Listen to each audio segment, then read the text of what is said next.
વસ્તુ આપી, કદાચ ક્યાંક ગલી ખાંચામાં જન્મેલી કોક નાની એવી દીકરીએ કરેલા એવડા મોટા કામને આપણી વચ્ચે એક વાર્તા રૂપે રજૂ કરી. આ મેઘાણીને આપણે હું આપી શકીએ?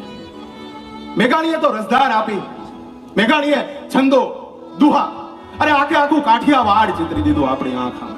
પેટમાં પોઢી